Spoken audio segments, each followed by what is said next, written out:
Hello and welcome to the Bright Morning Podcast. I'm Elena Aguilar.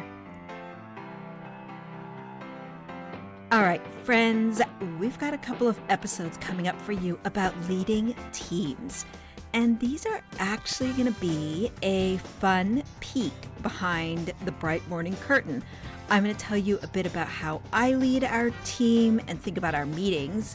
And in next week's episode, I'm going to tell you how I deal with emotions when they arise in our team meetings.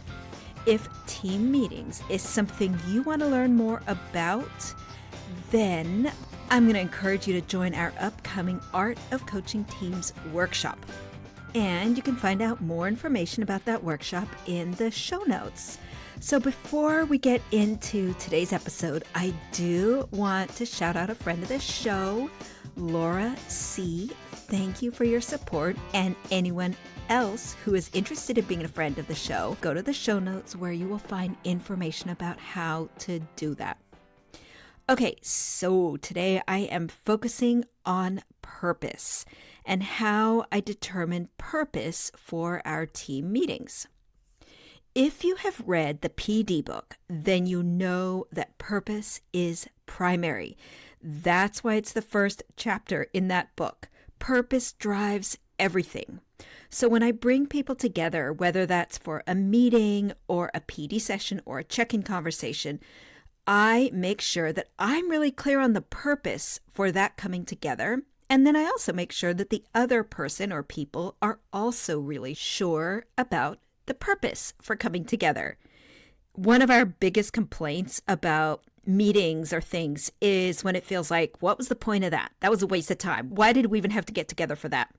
And so I am really clear before I convene people, ensuring that there is a meaningful purpose, that what we need to do can only happen from us coming together. And then I make sure that that is shared understanding. Okay, let me tell you about a few of our Bright Morning meetings. And again, pull back the curtain on what we do here. So we have weekly one-on-one check-in meetings. We have end of month meetings. We have end of quarter meetings.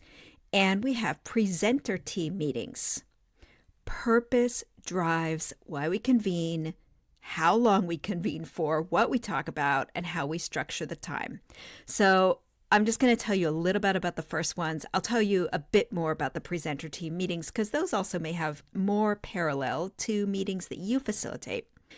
Every week, each person in Bright Morning checks in with their manager during a one-on-one meeting. And the purpose of this meeting is to celebrate their growth and their progress, to problem solve, to ensure alignment, and to give and receive feedback. So this meeting is a check-in, it's a point of celebration, and its primary purpose is to make sure that everyone is moving forward on their goals. Okay, pretty standard one-on-one check-in meeting. So we also have end-of-month meetings where we convene as a team to connect and engage in learning. That's the purpose. So this is not a meeting where we share information or look at our goals or talk about upcoming projects. In our end-of-month meetings, we explore our leadership model. I think about this meeting as professional development, but we're digging into our leadership model. And our leadership model encapsulates who we commit to being in Bright Morning, or who we're trying to become as individuals and as a collective. So I guess the leadership model is like the equivalent of a teacher rubric or something that we're all working on demonstrating, on living into. So let me get specific. Last month, we came together and practiced using our community agreements. Our agreements come from our leadership model, but we have to practice them. One of our agreements or our norms is to take responsibility. Take responsibility, don't blame or criticize. Another one is tell the truth. And everyone is on board with these agreements, but that doesn't mean that we necessarily have the skills to put them into practice. So at our last team meeting, that's what we did. We practiced using our community agreements. And I provided some scenarios that were semi-fictitious. So I said, for example, imagine you're in a meeting with me and I start complaining about a client. What would you say to me? So we practiced using our norms, making them a living experience, and then we debriefed and we discussed what came up. And this whole meeting felt really important because I really want everyone to internalize these norms. They are the backbone of the culture that we are building. And this culture that we're building is a really healthy organizational culture. And I don't take this for granted because I've been in dysfunctional organizational cultures. And I know that healthy culture has to be created because all of us just have so much unlearning to do about how to be together with other people. And then we have new learning to acquire. So, okay, that's what happens in our end of month team meetings. We learn, and specifically, we learn about who we want to be. We practice who we want to be. I think about this as PD. We're learning about how to create the kind of culture that we want to create. Let me tell you about another meeting we have, and that is our end of quarter meeting. I'm going to make this kind of quick. So at the end of each quarter, we come together on Zoom to review our goals for the quarter that's ending and to take a look at how we met them or whether we met them. And then we look at the upcoming quarter and see what everyone is going to be focusing on. There are a few reasons why we do this. The first reason is to celebrate everything that's been accomplished. The second reason is to understand what other teammates are doing, just to be able to get a deeper glimpse into someone's work stream.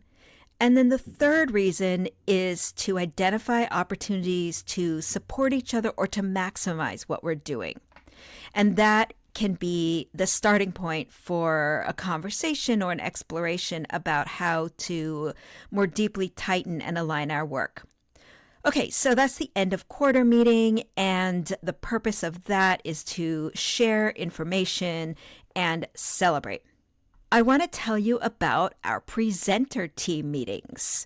These happen once a month, and they are 4 hours long, and they go by so fast. And that's just not my opinion.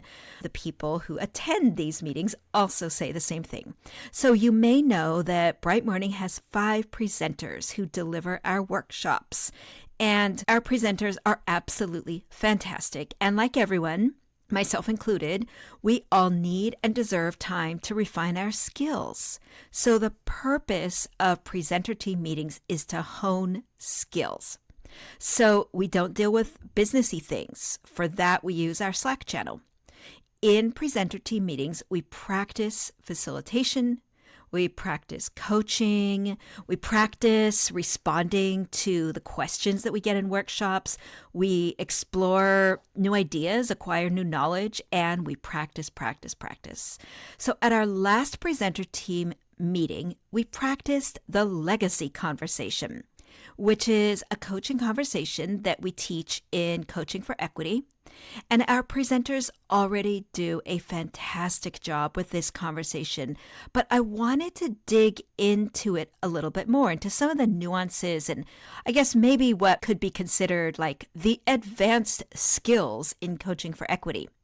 So how did I determine purpose for this last meeting? Well, I watched videos of the presenters demonstrating the legacy conversation at Coaching for Equity workshops. And as I said, they are doing an incredible job. But I also noticed these tiny little things that they could do differently or say differently, or just that they could even add to their repertoire. And so we practiced, and then in the practice and the discussion portion, other things came up, and we kind of meandered into talking about other coaching skills and other topics in equity, and that was really important too. So the purpose of the presenter team meetings is really professional development, and it's to practice. So I want to ask you to think about teams that you lead, and maybe also teams that you're a part of. When you come together for a meeting, what's the purpose? For the meetings that you lead, how do you determine purpose? What informs that decision? Those are just the beginning of some reflective prompts that I can offer you to help you hone your decision-making skills when it comes to leading teams. And if you want more guidance in determining purpose for meetings and really in leading teams, then I encourage you to check out our upcoming Art of Coaching Teams workshop, and you'll find more information about that in the show notes. Folks, if you found this episode helpful, would you consider sharing it with a friend or a colleague, someone else who might also find it helpful? I would really appreciate that, and it helps to get this podcast out there. That's it for today. Next week, I'll be digging into how to deal with emotions when they arise during team meetings. Until then, take care and be well. And thank you to Leslie Bickford, who is the podcast producer, and to Stacy Goodman, who does the sound engineering. Take care, everyone.